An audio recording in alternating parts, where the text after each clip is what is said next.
Bismillahirrahmanirrahim. Assalamualaikum warahmatullahi wabarakatuh.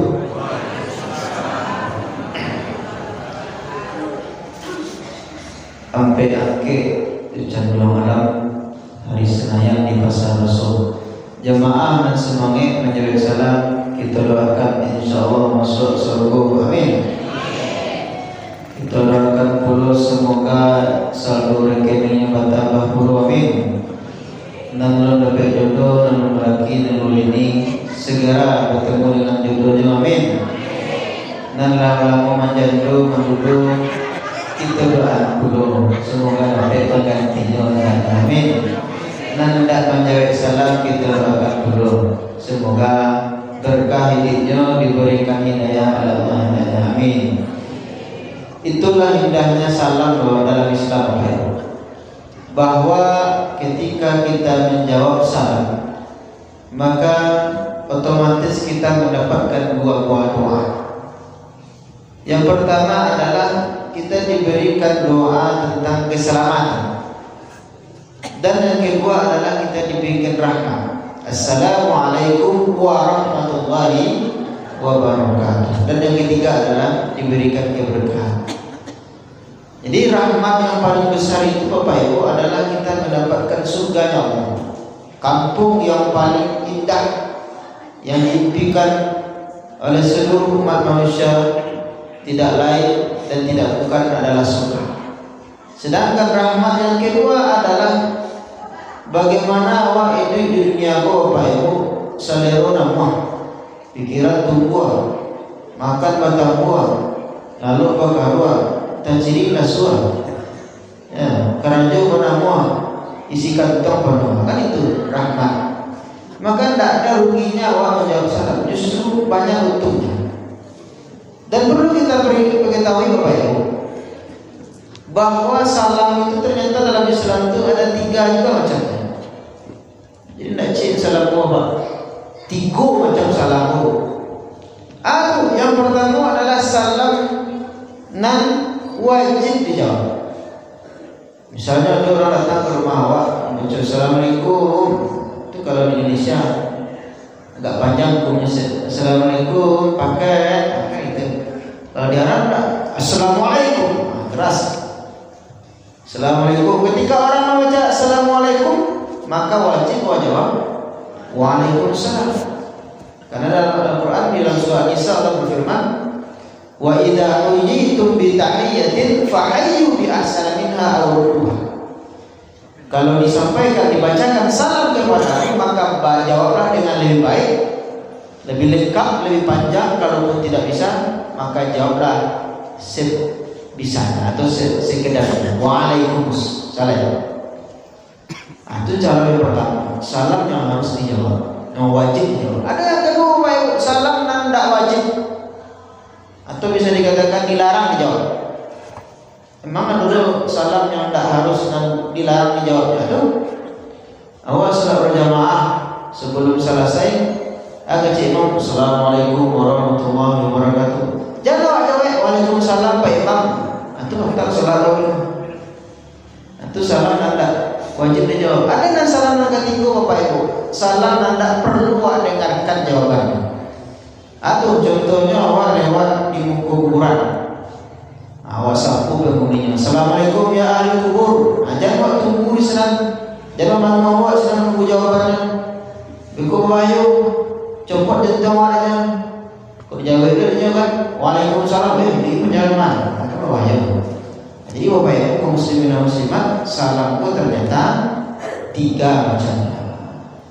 Bapak Ibu kaum muslimin dan muslimat yang muliakan Allah, sama-sama kita hormati pengurus Masjid Raya di Makau, kemudian juga guru-guru kita, ustaz kita, ada Ustaz Dr. Haji Alimin, ada Ustaz Tamsil, ada Ustaz Rafki Ismail, tadi ada tadi. Luar biasa para pejuang habaib di sini. Kita doakan panjang umur beliau, sehat pada beliau. Begitu juga kita bersama hidayahnya, amin ya rabbal alamin. Dan kemudian juga kita hormati Bapak Ibu kaum muslimin dan muslimat, dan umumnya kepada adik kami remaja, pemuda-pemudi. Insyaallah kita semua yang hadir di sini berikan keberkahan dan keistiqomahan indahnya. Amin ya rabbal alamin. Bersyukur kita kepada Allah Subhanahu wa taala. Alhamdulillah pada malam yang berkah ini Allah pertemukan kita. Allah kumpulkan kita di masjid yang luar biasa megah, besar, yang cukup sudah sepuh umurnya, di Masjid Raya Lima Kaum. Tadi alhamdulillah kita sudah dibuka dengan jamuan santapan jasmani berupa makanan, nasi bungkui, sambal lado, sambal jariang, luar biasa enaknya. Kita doakan semoga yang menyumbang, yang memberikan donatur dilapangkan rezekinya hendaknya Allah. Amin ya rabbal alamin. Kemudian salawat serta salam kita sampaikan kepada baginda Rasulullah SAW dengan mengucapkan Allahumma salli ala Muhammad. Kepada kaum muslimin dan muslimat yang dimuliakan oleh Allah. Tema tausiah kita pada malam hari ini seperti yang disampaikan oleh protokol adalah memperingati Maulid Nabi Muhammad SAW.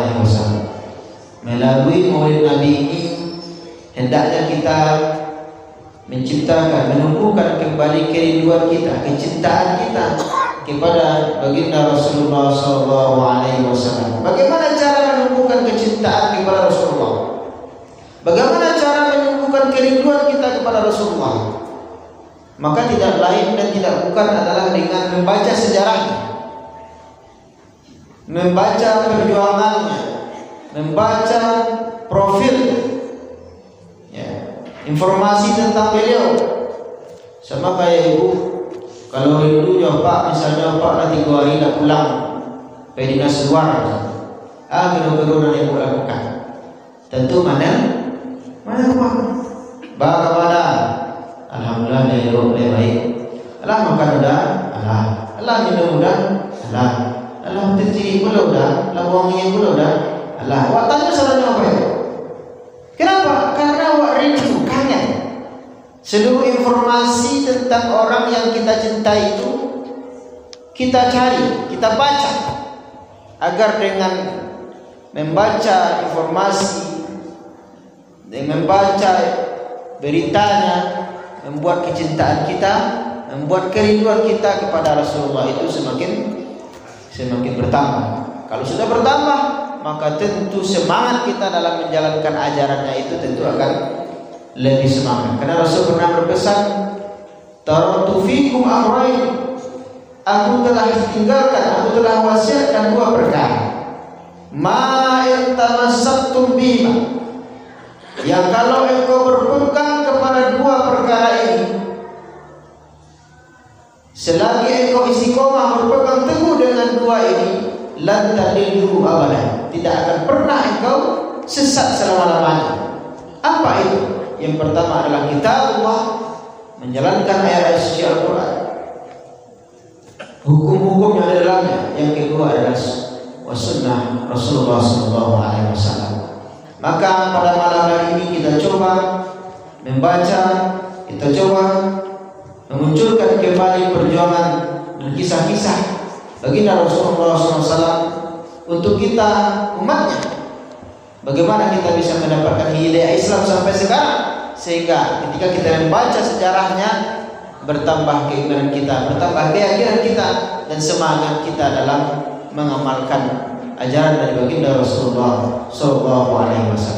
Kepada kaum muslimin, kaum muslimat yang dimuliakan oleh Allah, kita awali ceritanya dengan bagaimana pertemuan ayahanda Rasulullah Abdullah dengan ibundanya Aminah. Itu diawali dengan mimpi daripada kakek Rasul Abdul Muttalib. Abdul Muttalib ini pernah satu ketika bapak dan ibu bermimpi. Di dalam mimpinya beliau melihat bahwa ada pokok kayu, batang kayu yang menaungi rumahnya. Batang kayu itu besar, menaungi rumahnya dalam mimpinya. Cuma masalahnya adalah pokok kayu itu tidak seluruh bisa menaungi atau melindungi rumahnya. Ada sebagian yang tidak bisa dilindungi oleh pokok kayu itu. Maka penasaran Abdul Muttalib ini, kakek Rasul, apa maksud, apa takbir daripada mimpinya ini? Akhirnya didatanginya lah orang yang tafsir mimpi atau pakar tafsir mimpi atau ahli ta'bir dalam bahasa Arab. Didatangi, apa kira-kira maksud dari mimpinya beliau ini? Maka didatangi, ketika didatangi, maka ahli ta'bir mimpi ini mengatakan bahwa, wahai Abdul Muttalib, sesungguhnya dari keturunanmu ini, dari nasabmu ini akan lahir keturunan yang nanti akan menjadi raja Arab, pemimpin Arab. Cuman masalahnya dia tidak akan sempurna kecuali kalau dia itu dinikahkan dengan keturunan Wahab. Jadi dia akan menjadi pemimpin yang hebat, pemimpin yang luar biasa kalau anak dari Abdul Muttalib ini dinikahkan dengan Wahab, keturunan Wahab. Maka dilihatnya oleh Abu Thalib, siapa kira-kira anaknya yang sudah pantas untuk dinikahkan. Ternyata pada saat itu ada anaknya bernama Abdullah. Maka dicarikanlah Abdullah ini jodoh. Seperti yang disampaikan oleh pakar ta'bir mimpi tadi, bahwa jodoh yang cocok tentunya adalah dari keturunan Wahab. Maka didatangilah rumah Wahab. Adakah di rumahnya anak perempuan yang masih gadis, yang masih lajang? Maka ketika didatangi, ternyata luar biasa. Pucuk dicinta ulan kutiba. Ternyata di rumah Wahab ini ada anak gadis yang sedang mekar, yang sudah siap untuk dikawinkan, yang dia itu seorang perempuan yang pandai dan pintar dalam menjaga rahasia, atau yang disebut dengan Aminah. Maka dinamakanlah anaknya itu dengan nama Aminah. Akhirnya Bapak dan Ibu, Rasul lahir dari keturunan yang luar biasa. Bapaknya Abdullah namanya, atau dalam bahasa Indonesia artinya adalah hamba Allah, dinikahkan dengan ibunya yang bernama Aminah, atau orang yang pandai menjaga rahasia. Jadi Rasul ini lahir dari keturunan yang luar biasa hebat, bukan kaleng-kaleng. Kalau bahasa Arabnya bukan kaleng-kaleng, hebat luar biasa keturunannya. Ayahnya hamba Allah, ibunya seorang yang pandai menjaga rahasia. Maka ketika sudah dinikahkan, ternyata untungnya Abdullah ini tidak panjang, baru beberapa bulan menikah. Ya. Abdullah ini pergi bekerja, pergi berdagang ke Syams. Ya, ketika hendak pulang ke kampungnya, ke rumahnya Mekah, di tengah perjalanan tepatnya di kota Yathrib, ternyata Abdullah ini sakit parah. Ya, saking parahnya sehingga beliau menghembuskan nafas terakhirnya di kota Yathrib itu. Beliau meninggal dunia. Padahal istrinya baru dia nikahi, dan di dalam perutnya ada janin yang sedang dia kandungnya. Coba kita bayangkan Bapak dan Ibu, betapa malangnya seorang Aminah. Baru saja menikah, baru sedang mesranya, sedang hangatnya, ditinggal oleh suaminya yang tercinta. Lalu sempat pula ke healing leh, lalu sempat ke jalan-jalan leh suaminya. Ternyata dia sudah ditinggalkan oleh suaminya. Ternyata Bapak dan Ibu kaum muslimin dan muslimat, Allah tidak tidur. Allah tidak apa ya? Allah tahu bahwa yang dikandung sekarang oleh Aminah itu adalah bayi yang nanti kelak akan menjadi Sayyidul Alamin, penghulu dari sekalian alam, yang merupakan kekasih Allah yang paling dicintainya. Tentu Allah tidak biarkan Aminah ini sedih berkelanjutan, sedih berkepanjangan. Maka setiap malam, setiap hari selalu saja ada berita gembira datang kepada Rasulullah. Kalau Nabi Isa, ibunya Maryam, itu kan setiap hari diberikan makanan dari surga oleh Allah. Di dalam surah Ali Imran kan dijelaskan, fataqabbalaha rabbuha biqabulin hasanin wa ambataha nabatan hasanan wa kaffalaha Zakaria kullama dakhala 'alaiha Zakaria al-mihrab wajada 'indaha rizqan. Ketika Zakaria atau Nabi Zakaria yang sedang menjaga Maryam, memberikan makan ke kamarnya, ternyata di kamar Maryam itu sudah ada makanan yang sudah dibawakan oleh malaikat ke dalam kamarnya. Wajada 'alaiha Zakaria al-mihrab, ya wajada indaha rizqa. Itu Maryam, ibunda daripada Nabi Isa. Sedangkan Aminah, ibunda dari baginda Rasulullah, tidak hanya diberikan makanan dari surga oleh Allah, tetapi di setiap malamnya beliau bermimpi bertemu dengan para nabi yang memberikan kabar kepadanya melalui mimpinya, wahai Aminah, jangan engkau bersedih, jangan engkau galau. Di dalam perutmu itu sedang ada janin yang nanti akan menjadi Sayyidul Anbiya, yang nanti akan menjadi Sayyidul Alamin, pemimpin para nabi, pemimpin dari seluruh alam semesta ini. Akhirnya para ibu kaum muslimin dan muslimat, tak pernah sedikit pun Aminah itu merasa sedih, meskipun dalam kondisi ditinggal oleh suami. Tak pernah Aminah itu merasa resah, merasa susah, karena kesusahannya sudah ditanggung sendiri oleh Allah Subhanahu wa taala. Maka hari pun berganti, bulan pun berganti tahun, hari pun berganti bulan, minggu pun berganti bulan. Lama kelamaan perut Aminah ini semakin membesar. Tapi walaupun semakin membesar Bapak Ibu, tidak pernah Aminah itu merasa susah, merasa terberatkan, karena Allah sendiri yang menjaganya, Allah sendiri yang memudahkannya.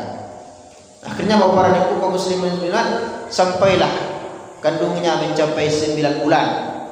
Maka ketika sampai 9 bulan, lahirlah bayi yang selama ini dirindukan oleh seluruh penduduk bumi dan langit. Lahirlah orang yang paling dicintai oleh Allah Subhanahu wa taala, kekasihnya, yaitunya baginda Rasulullah sallallahu alaihi wasallam. Ketika Rasulullah itu lahir, keluar cahaya dari wajahnya. Makanya Rasul itu disebut dengan Al-Badr. Apa itu Badr? Artinya adalah bulan purnama. Makanya ketika Rasul itu disambut oleh sahabat dari kota Madinah, apa lagu atau syair yang dilantunkan oleh orang penduduk kota Madinah? Apa bunyinya? Tala'al badru alaina min saniyatil ghala wajaba syukru alaina mada'a lillahi da. Artinya apa? Tala'al badru, sudah nampak, sudah datang cahaya bulan purnama. Makanya Rasul itu disebut dengan Al-Badr, orang yang memancarkan cahaya. Maka ketika Rasul itu lahir, muncul cahaya dari wajahnya. Seketika itu Bapak Ibu, muncul beberapa kejadian-kejadian aneh yang luar biasa, yang sebelumnya belum pernah terjadi. Apa itu kejadian-kejadian aneh di saat Rasulullah itu lahir? Di antaranya yang pertama adalah bergetarnya istana bangsa Romawi di Roma. Bergetar, padahal istananya besar, megah, tapi begitu lahir baginda Rasulullah, bergetar itu istananya. Kemudian yang kedua adalah kejadian yang terjadi pada saat Rasulullah itu lahir adalah munculnya atau matinya, padamnya api yang disembah oleh bangsa Persia atau bangsa Majusi di Persia. Ribuan tahun Bapak Ibu, api itu tidak pernah padam. Ribuan tahun Bapak Ibu, api itu selalu disembah. Tetapi ketika di malam kelahiran baginda Rasulullah, maka api itu menjadi padam, dihidupkan kembali oleh orang Persia, orang Majusi. Tidak pernah bisa-bisa hidup, karena api itu ditahan oleh malaikat atas perintah dari Allah Subhanahu wa taala. Apakah sampai situ kejadian luar biasa? Tidak, ada lagi. Apa di antaranya adalah robohnya seluruh berhala yang diletakkan oleh kafir Quraisy di sekitar Ka'bah. Sebelum Rasulullah lahir, banyak orang yang melakukan syirik, menyembah berhala di sekitar Ka'bah itu.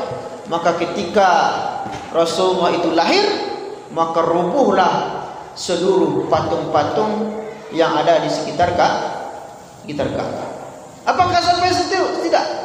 Ada lagi. Apa di antaranya? Di antaranya adalah munculnya bintang Ahmad yang merupakan bintang yang selalu ditunggu-tunggu oleh orang Yahudi di Madinah sebagai tanda lahirnya Nabi akhir zaman atau Nabi terakhir. Makanya Bapak Ibu kaum muslimin dan muslimat yang dimuliakan oleh Allah, seluruh alam semesta ini menyambut kehadiran Sayyidul Anbiya atau penghulu dari seluruh nabi, Sayyidul Alamin, penghulu dari sekalian alam semesta ini. Dan Aminah ketika melahirkan Rasul itu tidak pernah sedikit pun merasakan sakit.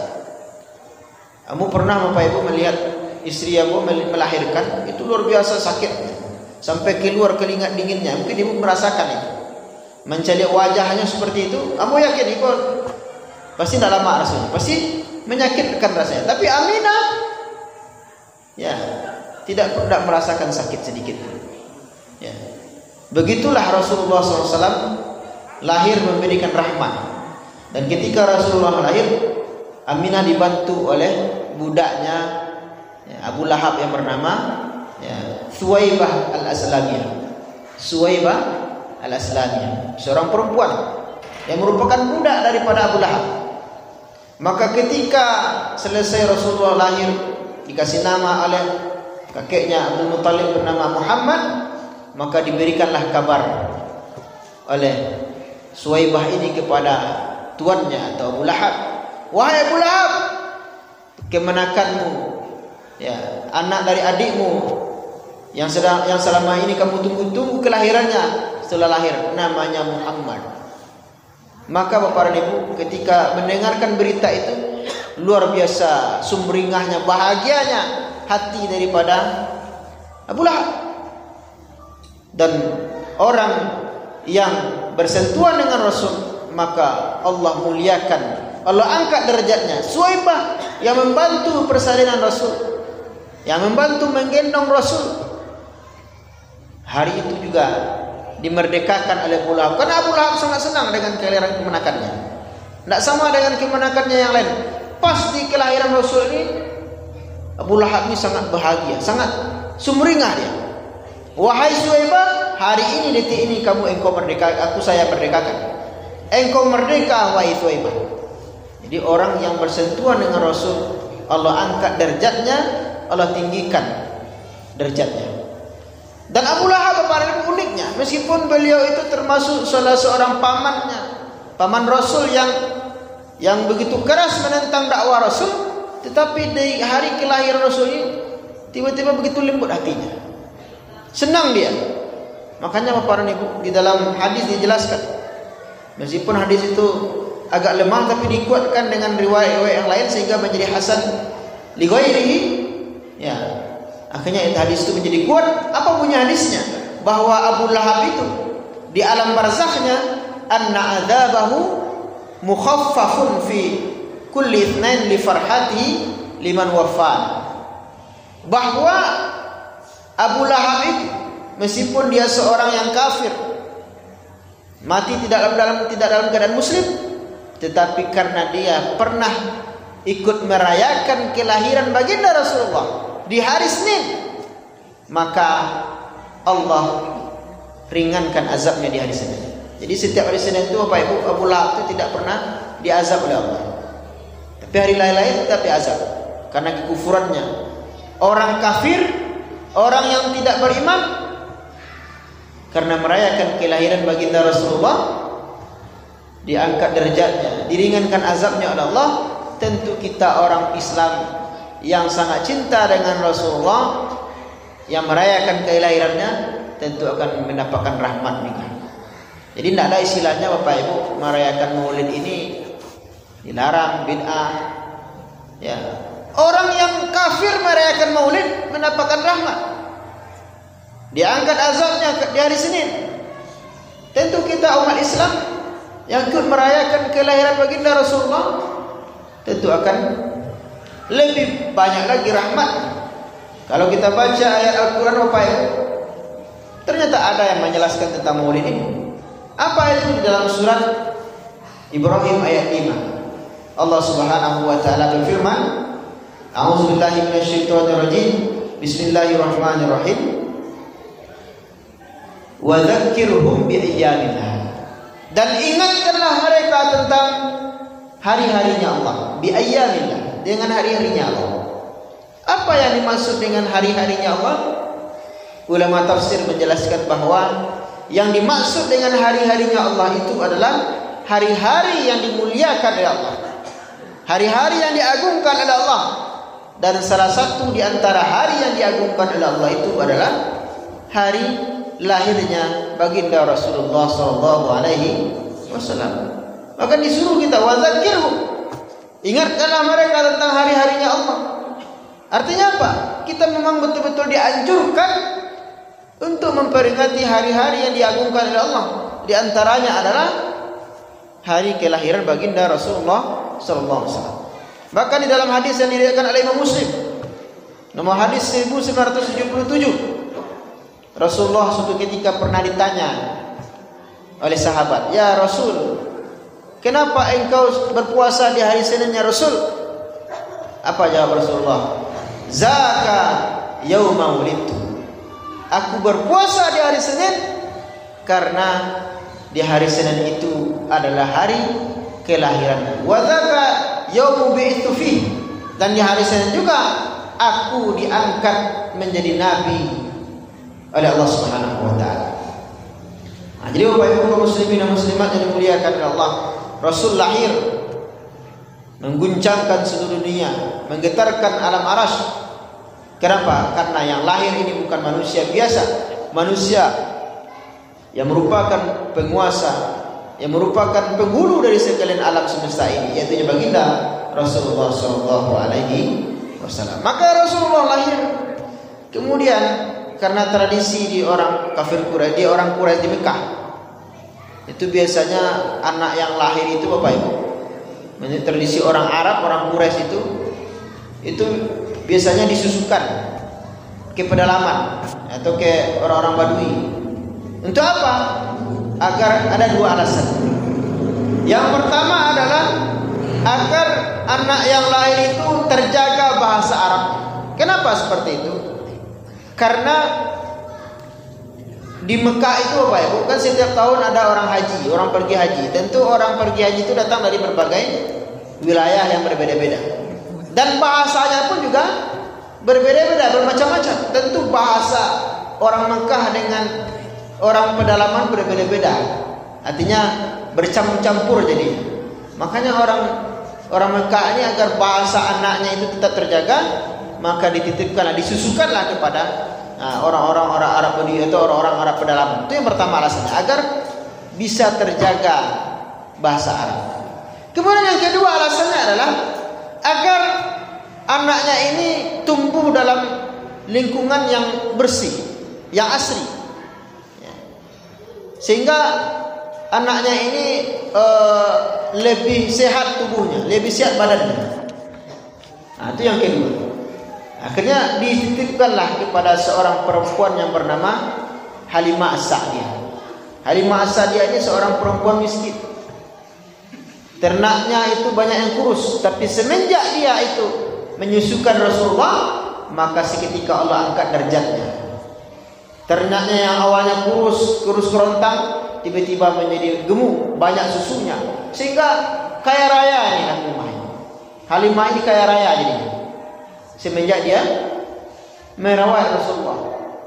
Sehingga Bapak dan Ibu, susunya yang banyak itu, yang susu kambing yang begitu banyak itu, akhirnya diberikan ke tetangganya. Banyak dia dermawan jadi.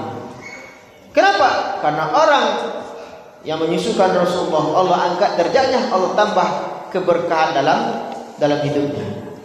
Kemudian Bapak Ibu kaum muslimin dan muslimat, ketika Rasul itu berkembang bertumbuh, tepat beliau di usia 4 tahun, ketika beliau bermain dengan anak Halimah yang bernama Abdullah bin Haris, ketika beliau bermain, maka ketika itu terjadi kejadian yang luar biasa. Apa itu kejadiannya?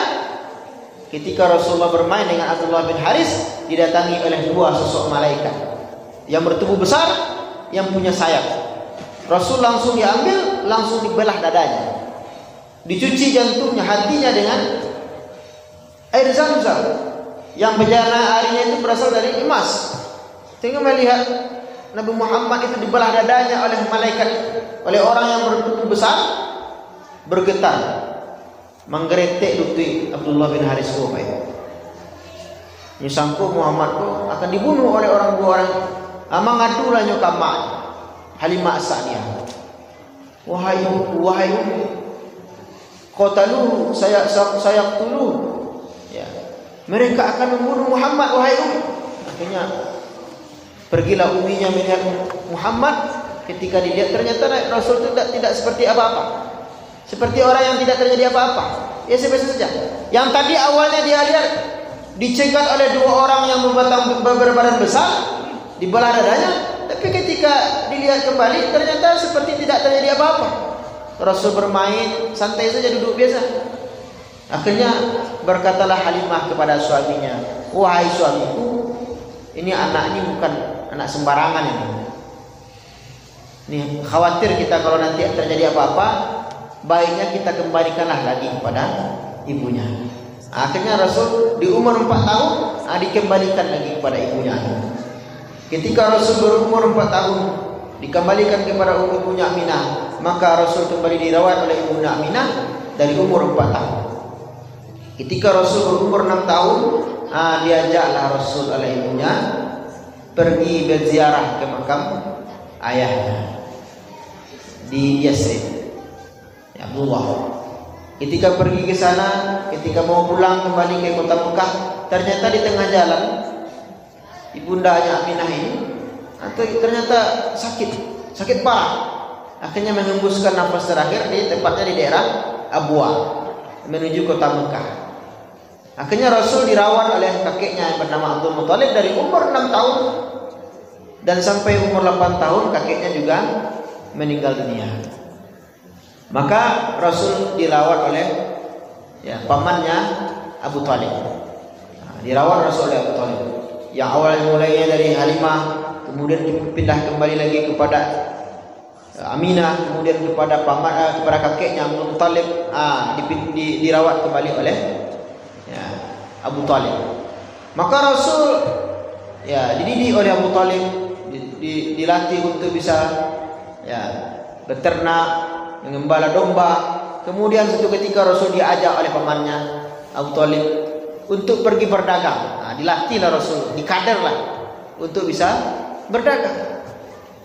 Maka ketika dibawa ke daerah Syam, biasanya orang Mekah ini Bapak Ibu berdagangnya itu selalu ke daerah Syam. Kalau sekarang Syam itu terbagi menjadi 3 negara. Yang pertama Syria, Palestina, Yordania, 4, Lebanon 1. Diajaklah oleh pamannya pergi ke Syam. Ketika melewati gerbang kotanya atau kota Damaskus, ternyata di sana ada pendeta yang selalu berdiri mencari tanda-tanda ciri-ciri Nabi terakhir. Karena dia seorang pendeta namanya Bukhairah. Dia selalu mencari agar dia bisa muliakan, dia bisa jamu. Ketika melewati kafilah dagang yang di dalamnya ada Abu Thalib, dia melihat ada tanda-tanda yang selama ini dia cari. Apa itu? Ketika dia lewat itu, pohon-pohon itu tunduk, seperti bersujud kepadanya, dan awan itu seperti menaunginya. Maka kata Bukhairah atau pendeta yang ada di sana itu, inilah yang selama ini saya tunggu-tunggu. Bertahun-tahun saya berdiri di gerbang kota Damaskus ini untuk mencari Nabi terakhir agar saya muliakan, saya jamu dengan makanan yang enak. Maka ketika dia lihat, ternyata kafilah dagang itu dipimpin langsung oleh Abu Thalib. Maka disuruhlah oleh Abu Khairah ini kepada pembantunya agar menyiapkan hidangan yang lezat, yang mewah, agar dia bisa jamu Abu Thalib itu. Barangkali di dalam kafilahnya ini ada tanda-tanda Nabi terakhir. Maka ketika dijamu, dilihatnya ke atas, rupanya awan sudah hilang. Bertanya dia kepada Abu Thalib, wahai Tuhan, apakah ada rombonganmu yang masih tersisa di belakang? Yang masih tertinggal di belakang, kata Abu Thalib, ada tapi tidak penting, itu tuh masih anak-anak, anak kecil. Kata Bukhairi, boleh tidak saya diantarkan ke sana? Saya ingin lihat anaknya. Ketika diantarkan ke sana, langsung meneteskan air mata Abu Thalib ke Abu Khairah. Kenapa? Tanda-tanda Nabi yang selama ini dia cari, yang dia tunggu-tunggu telah datang. Akhirnya meneteskan air mata, dia peluk Rasulullah, dipersilahkan makan dengan hidangan yang mewah. Ketika selesai diberikan hidangan makan, maka berkatalah Abu Khairah, wahai Abu Thalib, sesungguhnya yang engkau bawa ini bukan sembarang orang. Anak yang engkau bawa ini bukan sembarang anak ini. Ini adalah Sayyidul Anbiya, ini adalah Sayyidul Alamin. Ini adalah pengguru di seluruh nabi, nabi terakhir yang akan memimpin seluruh umat manusia ini. Apa maksudnya? Muhammad ini adalah yang nanti akan diangkat sebagai utusan Allah. Kalau saya ingin boleh memberikan usul kepadamu, wahai Abu Thalib, tolong jangan engkau bawa anak ini masuk ke dalam kota. Tolong bawa lagi pulang. Kenapa? Kalau anak ini diketahui keberadaannya oleh orang-orang Romawi, pastilah dia akan dibunuh oleh mereka. Karena ini nabi terakhir, dicari oleh semua orang. Tolong bawa anak ini pulang, rawat dia dengan baik, besarkan dia, karena dia akan menjadi nabi akhir zaman. Akhirnya para ibu kaum muslimin dan muslimat, Rasulullah SAW dilihat oleh Abu Khairah sebagai nabi terakhir. Kenapa? Tanda-tandanya ada. Apa tanda-tandanya? Ketika beliau lihat pohon sujud kepadanya, batu menyampaikan salam, Assalamualaikum ya Rasulullah, Assalamualaikum ya Nabi Allah. Artinya apa? Seluruh alam semesta ini Bapak dan Ibu menyampaikan salam penghormatan kepada Rasulullah. Maka pertanyaannya adalah, apakah kita juga menyampaikan salam penghormatan kepada Rasulullah selama ini? Nah, itu yang menjadi saksi bahasan kita Bapak dan Ibu. Kenapa? Karena Rasul selalu mengatakan, berulang-ulang Rasul mengatakan, apa kata Rasul? Al-bakhil alladzi man dzukirtu indahu wa lam yusalli alaihi. Bahwa orang yang pelit itu, di antara yang ciri-ciri orang yang pelit itu adalah, kalau bahasa awaknya sempili kariang kajai balapi. Ya, awak tak kaja sepeda bayi, kau makan ayam, kau dak ayam sakit, awak nak sakit. Nah, orang yang sempili kariang itu adalah orang yang terdengar namaku disebut di depannya, walau yusalli alaihi, tapi dia tidak mau membaca salawat kepada aku. Makhluk hidup saja, pohon saja, batu saja yang ada di depannya Rasul lewat menyampaikan salam. Bagaimana dengan kita umatnya? Apakah selama ini ketika disebutkan nama Muhammad kita membaca Allahumma salli ala Muhammad atau tidak? Nah, itu yang menjadi pertanyaan kita pada hari ini. Ya, karena Rasul berulang-ulang mengingatkan al-bakhil man dzukirtu indahu wa lam yusalli alaihi. Bahwa orang yang pelit itu adalah orang yang ketika namaku disebut di depannya tapi dia tidak mau membaca salawat kepada. Pertanyaannya, kenapa Rasul menggarisbawahi, memberikan pesan khusus kepada kita agar membaca salawat? Karena Rasul tahu Bapak dan Ibu, jawabannya adalah karena Rasul tahu bahwa dengan kita memperbanyak membaca salawat, itu berarti kita sedang diberikan jaminan untuk mendapatkan syafaatnya Rasulullah di akhirat kelak. Ya, karena itu yang kita cari. Banyak orang ketika melewati jembatan Siratal Mustaqim, karena amalnya tidak cukup, tidak mencukupi, akhirnya dia jatuh ke dalam api neraka. Ya, tidak bisa selamat bersama dengan orang-orang yang selamat. Tapi Rasul mencari, setelah banyak orang penduduknya, umatnya masuk ke dalam surga, Rasul meminta kepada Allah, ya Allah, izinkan aku mencari hamba-hambamu di dalam api neraka, agar aku bisa mengetahui siapa di antara hamba-hambaku yang mungkin karena tidak cukup amalnya, tapi dia pernah sering membaca salawat kepadaku. Itulah yang nanti akan aku berikan syafaat. Artinya Bapak dan Ibu kaum muslimin dan muslimat yang dimuliakan oleh Allah, momentum Maulid Nabi ini adalah momentum bagaimana kita kembali mengingatkan tentang pentingnya keutamaan membaca salawat. Karena Rasul mengatakan dalam hadisnya, inna akrabakum minni yaumal qiyamati aktsarukum salatan alaihi. Kata Rasul, orang yang paling dekat nanti denganku pada hari kiamat adalah orang yang paling banyak membaca salawat kepadaku. Ya. Makanya Bapak Ibu kaum muslimin dan muslimat, salawat di antara amalan yang sengaja ditekankan betul oleh Rasul agar dengan salawat itu menjadi jaminan kita bisa mendapatkan syafaat dari baginda Rasulullah sallallahu alaihi wasallam. Makanya Bapak Ibu, ulama mengatakan bahwa di antara keutamaan salawat itu adalah agar bisa doa kita itu cepat dikabulkan oleh Allah. Makanya setiap doa itu kita mulai dan kita akhiri dengan salawat. Allahumma sholli ala Muhammad. Ya Allah, tolong sehatkan badanku. Atau kita minta kepada Allah dilapangkan rezekinya. Allahumma sholli ala Muhammad. Ya Allah, tolong lapangkan rezekiku, penuhi hajatku, kabulkan permintaanku. Ya, makanya ada doa Allahumma sholli ala Muhammadin salatan tunjina biha min jami'il ahwali wal afat wa taqdi lana jami'al hajat wa tutahhiruna biha min jami'is sayyi'at. Ya. Artinya ini mengajarkan kepada kita bahwa salawat di antara amalan yang ditinggalkan oleh Rasul agar kita bisa memudahkan hajat dan kemauan kita. Pertanyaannya, salawat itu cara membacanya Bapak Ibu. Itu Ibu cara membaca salawat. Apakah Allahumma sholli ala Muhammad atau sallallahu alaihi wasallam? Kalau Ibu apa bacaan salawat yang Ibu baca?